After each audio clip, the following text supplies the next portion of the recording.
Shalom. First and foremost, I want to give all honor, glory, and praise to Yahweh and His only begotten Son, Yahweh Shai. Yahweh is the name of the one true God, and Yahweh Shai is the name of His only begotten Son, who the world ignorantly calls Jesus. And I want to give double honors to the apostles and the elders of Great Millstone, and I want to send salutations to all the Akim throughout the four corners of the earth, exalting the name of Yahweh and His only begotten Son, Yahweh Shai, in truth and in sincerity. Alright, so this lesson is going to be a response to IUIC, who said that Abraham prayed for the Sodomites, basically. And they're getting this info based off of what happened in Sodom and Gomorrah. Two cities that were destroyed by Yahweh. And basically they said that Abraham prayed for actual Sodomites who indulge in sodomy, based off of this scripture right here, which is 2nd Esdras 7:36. It says, "Then said I, Abraham, prayed first for the Sodomites, and Moses for the fathers that sinned in the wilderness." So it says Abraham prayed first for the Sodomites. Now, you have to get in context of this. He was not actually praying for actual Sodomites. He was praying for the righteous people that were in Sodom.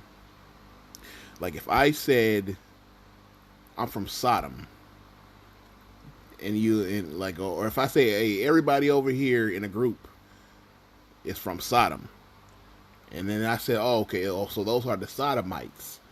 You'd be like, yeah, those are the Sodomites over there. You know, just like Israel, right? You're from Israel. And I say, everybody that's from Israel in this group stand over here. And then I'll be like, okay, yeah, these are the Israelites because they are from Israel. All right, that's what the people that were of Sodom that Abraham was praying for were the righteous that were in Sodom. Okay, he wasn't actually praying for those that did homosexual acts and those that were just purely wicked, because Sodom and Gomorrah was destroyed for all manners of wickedness. All right. So with that being said, it said that he prayed for Sodomites. All right, meaning he prayed for those that are of the alphabet group. You know what alphabet group I'm talking about? I just don't want to get this video taken down. All right, but if you look at the scriptures, the Lord does not deal with everybody. All right, so he's not, and you don't pray for everybody. All right, the Lord doesn't. His prophets don't. All right, and it's all through the scriptures. All right, this is Yahweh Shai right here, speaking. This is John 17:9. It says, "I pray for them. I pray not for the world, but for them which thou hast given me, for they are thine." All right, so the Lord said, I don't even pray for the world, man. I pray for them. Who are them? The righteous of Israel, so which are the elect. So he's praying for the elect, not for them. All right, not for the wicked. All right, not for those that choose to break the laws of Yahweh Bahashem Yahweh Shai. All right, he's not praying for them. All right, he's not praying for those people. All right, 12:4. Is this right? Nah, this ain't right. Slacky. Salakia. This is Ecclesiasticus 12:4. It says, "Give to the godly man, and help not a sinner." All right, and verse 5, it says, "Do well unto him that is lowly, but give not to the ungodly. Hold back thy bread, and give it not unto him lest he overmaster thee thereby. For else thou shalt receive twice as much evil for all the good thou hast have done unto him. For the Most High hateth sinners, and will repay vengeance unto the ungodly, and keepeth them against the mighty day of their punishment. Give unto the good, and help not the sinner. So the Lord is like, don't help the sinner. So if if I'm going to help a sinner, I would pray for him. But you're not supposed to. You know what I mean? Like, I'm not gonna say you're not supposed to pray for sinners. You can. You can pray. You can pray for somebody that's going through something. They ask for prayer, but that's because they have humbled themselves. They've humbled themselves. They've asked for prayer, or if it's somebody that's going through something that that they're battling, like a demon or something. They're battling with it, meaning they're fighting against the forces of evil. They're not giving into it. Now, if it's like P. Diddy or somebody, or Jay-Z, I'm not praying for them niggas, man. You know what I mean? Them niggas willfully are just wicked. You know what I mean? Like Kodak Black or somebody. Them niggas ain't fighting for the Lord or fighting to get closer to the Lord. If you fighting to get closer to the Lord, I'll pray for you, man. Because I want you to get closer to the Lord. And plus, that's one less wicked man in the world, man. Of course. But I'm not going to see I'm not going to, walk past saying a bar full of, saying moles and freaks and weirdos and be like, man, I'm going to pray for them. I'm not doing that. Ain't no telling what the hell they doing in there. All kind of wicked acts and all kind of shit. I'm not doing that. But I am going to pray for the righteous. I am going to pray for the elect. And I am going to pray for the hopeful elect. Because they're working on getting towards the kingdom, man. They're doing what they got to do. All right? I'll pray for the 1/3. That's it. And nothing else. You actually got to put forth your foot and take a step towards the Lord to get prayed for, man. You know what I mean? You got to actually put the effort in. I'm not going to just out of the blue just pray for which we going into now, a Sodomite. All right, somebody that is actually from Sodom and wants to be indulging in the acts of Sodom. Somebody like that. I'm not dealing with them people like that. Now here goes Jeremiah. This is what Jeremiah said while he was out here dealing with Jake.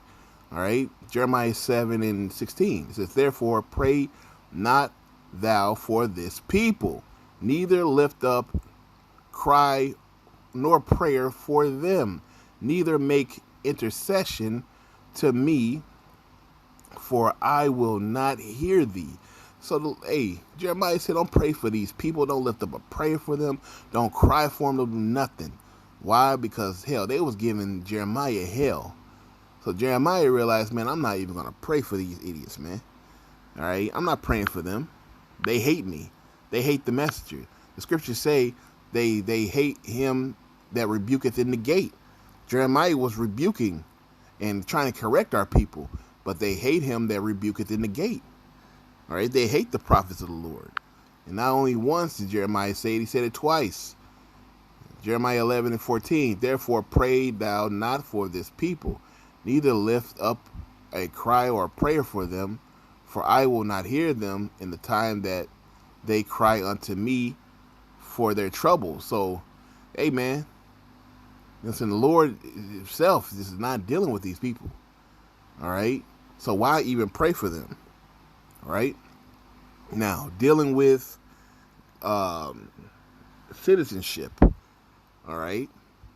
Just to prove even more as far as like the Sodomite, the ite, meaning you're from that place. All right? Because like I said earlier, if you're from Sodom, you will be a Sodomite. If you're from Israel, you'll be an Israelite. Okay?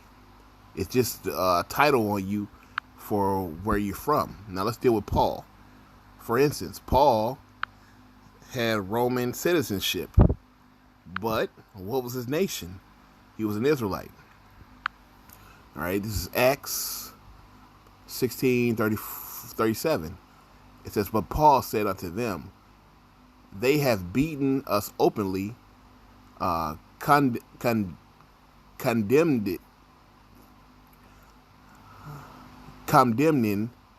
Slakia, I can't pronounce that word correctly.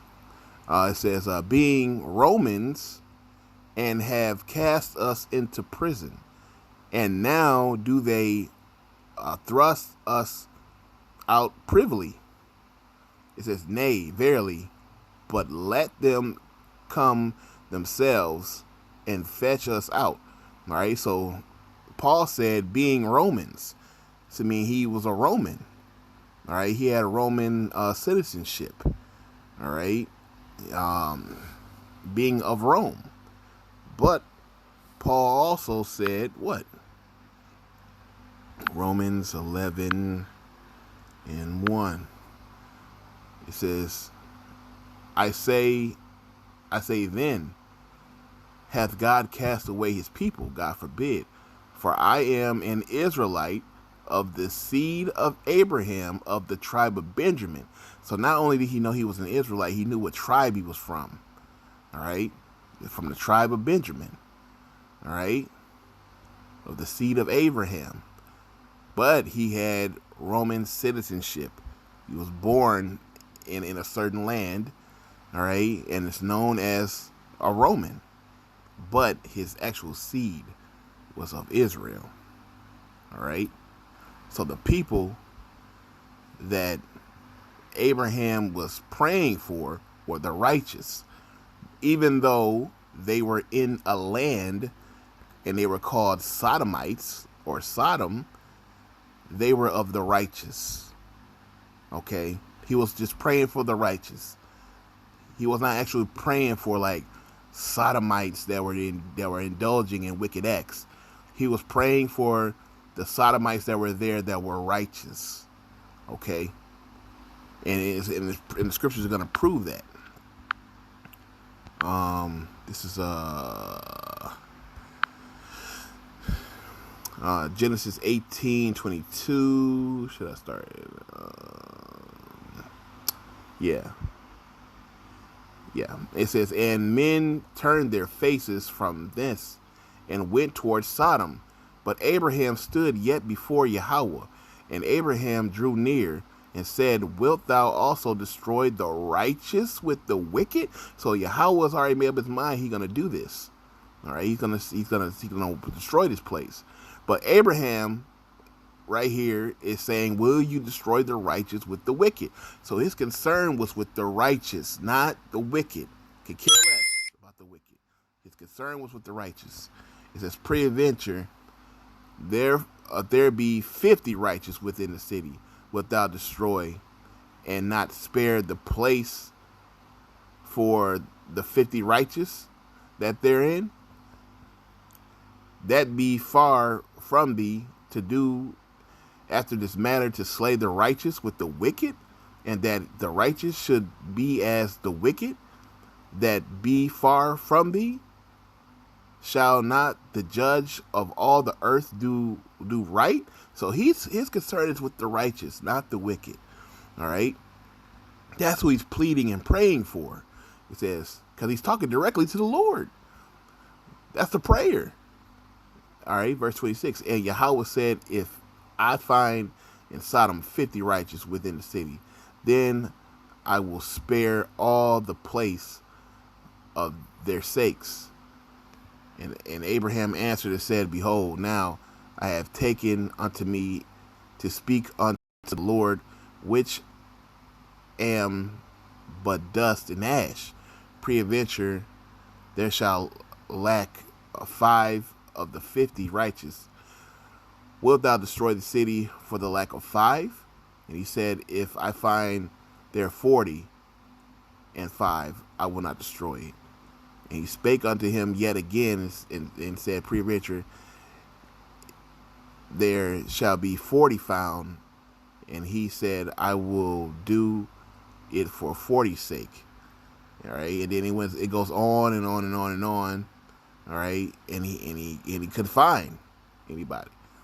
All right, verse 32. And he said, "Oh, let not the Lord be angry, and I will speak yet, but this once peradventure 10 shall be found thereof." And he said, "I will not destroy it, 10's sake." And Yahweh went his way, and as soon as he had left communing with Abraham, and Abraham returned unto his place. All right. So it was like he couldn't find nobody. All right. And then it goes into how, saying the angel came. All right. And these people in Sodom were trying to rape the angels, man. So you telling me that that Abraham prayed for the people that were trying to rape the angel? Come on, man. When you read chapter 19, it goes into it, man. All right. So there was no 50 righteous men, 40 righteous, 30 righteous. It was just those that the Lord saved, man. All right. And he destroyed the city. Both of them. Sodom and Gomorrah. All right. Even Lot tried to give up his own daughter to save the angels, man. You telling me that Abraham, he tried to pray for these people, man? These people, hell no, man. Abraham was concerned about the righteous. That was it. Not the Sodomites that were doing evil. All right. So with that, all honor, glory, and praise to Yahweh Bahashem Yahushai.